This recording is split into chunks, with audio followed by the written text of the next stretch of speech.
Warning, the following video contains strong language, which may be offensive to some viewers or inappropriate for children. The content within this video is intended for mature audiences only.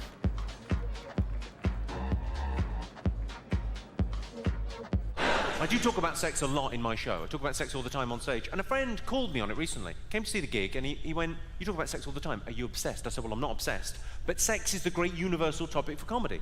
It's still quite taboo to talk about it openly in public. Everyone's interested, everyone cranes forward, and there's a lot of tension around sex. And where you find that kind of tension, that's also a great place to find laughter. So sex is a great topic for comedy. But it's difficult to stand in front of you good people and talk about sex without sounding crude. So to try and mitigate that, to try and alleviate that, this evening, if I refer to a vagina at any point, I'll be calling it a twinkle cave." As in, so there I was, licking out a twinkle cave, while she deep-throated my tummy banana. It's nice to be nice, isn't it? Nice to be nice. I saw a woman wearing a top, it said super dry on the front. It's a brand.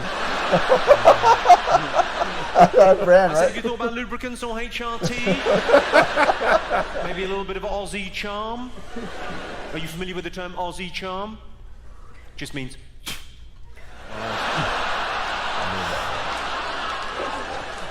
Australian charm, you're welcome.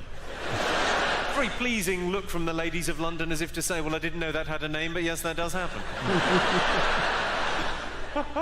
My girlfriend bought a t-shirt for £80. That's a ridiculous amount to spend on a t-shirt, am I right? It said D&G on the front. I suppose fair enough. One of her tits is bigger than the other.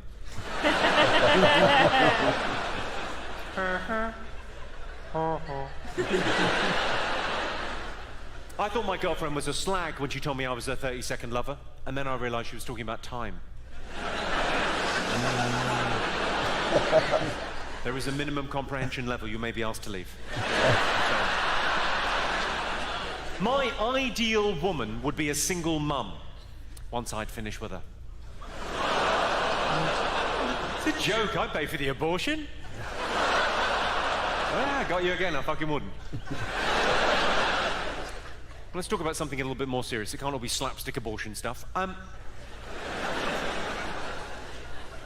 My first wife was from Thailand. Well, don't, because you'll feel bad. It's actually quite a sad story. My first wife was from Thailand, and she died of testicular cancer.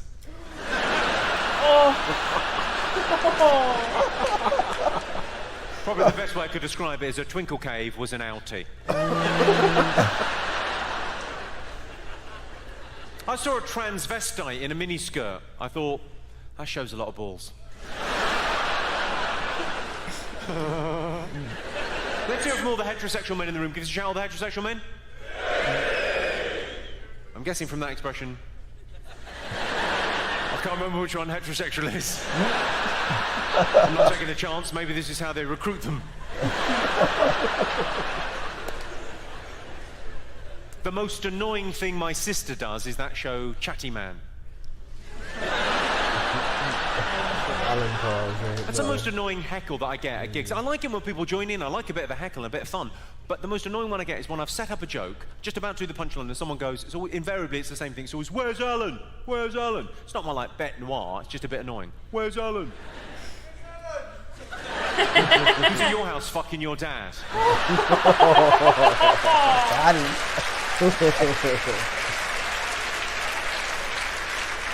I think we all knew, including him, I think we all knew that was a trap.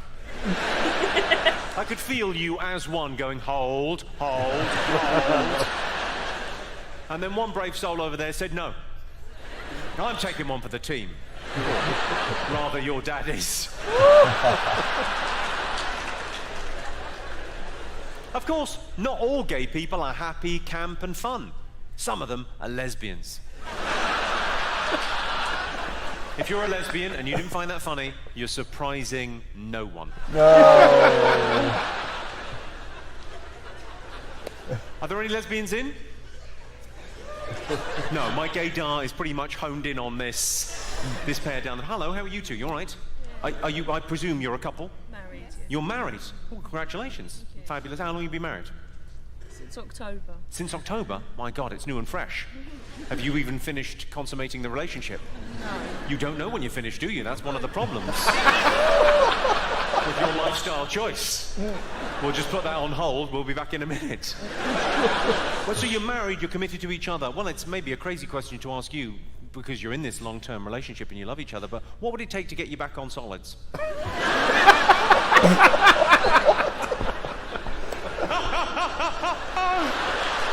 She's a definite no and you're a maybe. Okay, good.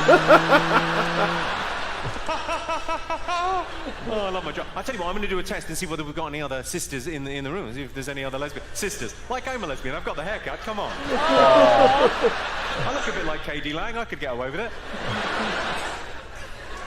I'm going to test the heterosexuality of the other ladies in the room. Just a simple question to test this. Ladies, have you read 50 Shades of Grey? You've all read that book? You love that book. I would describe 50 Shades of Grey as the ultimate flick book.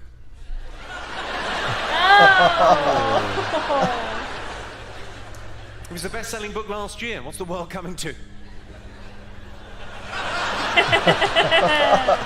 was the best-selling book last year. I can prove it. Last year, wettest on record.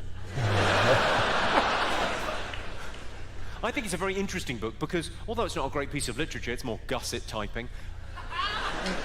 It's interesting because it's pornography for ladies. That's what it is, right? And men, that book is in our houses, isn't it? 50 Shades of Grey is in our house, and we've not even picked it up. We're not looking at your pornography, ladies. We're not interested in your kind of pornography. We're very happy with the service broadband is providing.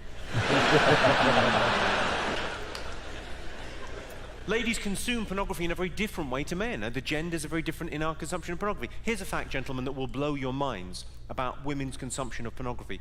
Women watch porn films to the end. You know why? To see if they get married. Well, it's probably as good a time as any to talk about how political correctness works in stand-up comedy, because some people think it's a free-for-all. You can say whatever you want on stage because of freedom of speech. That is not the case. There are rules and regulations that govern what I do. Basically, how political correctness works in stand-up comedy is, if you're directly affected by something or involved in something, you get a free pass. You're allowed to joke about that thing. So, for example, homosexual people can joke about being gay. Disabled people can joke about disability. Black or Asian people can joke about race. Those are the rules. So, these two paedophiles walk into a park.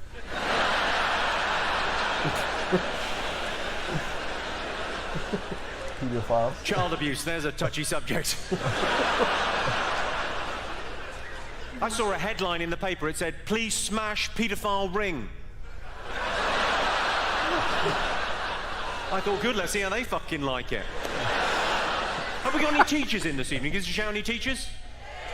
Oh, loads of teachers in. You work bloody hard, don't you, teachers? Half the year, 5 hours a day.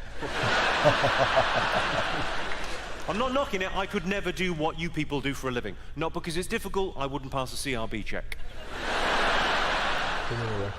I've actually got a bit of a soft spot for teachers. I used to go out with a teacher and she was lovely. But if ever I wanted sex, she always insisted to put my hand up first.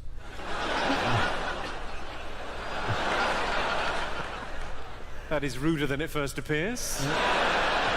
You're welcome. Have we got any special needs teachers in? You teach special needs? Oh, there was a woo over there. What's your name, madam? Danielle, very nice to have you in. All I was going to say about special needs teachers is you are the best and the brightest, in my humble opinion, the best and the brightest teachers. Because I can prove it. We all know teachers socially, yes? Everyone knows teachers. And the teachers are always moaning on about, oh, I've got homework to mark this evening. Not you, hey, Danielle? Wow. You're not grading potato paintings, are you? Your evenings are your own. Fair play. Fair play. Is that a little yay? See the other teachers looking, oh, fucking annoyed. I didn't think of that.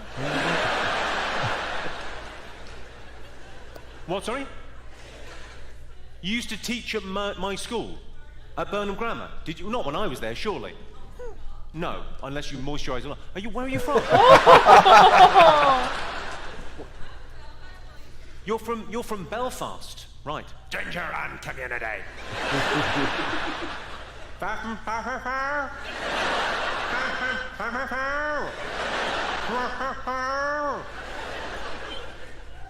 was just saying what you said to me back. Oh, how come you're teaching over here then? Are you in the witness relocation scheme? What the fuck happened? Fucking grass.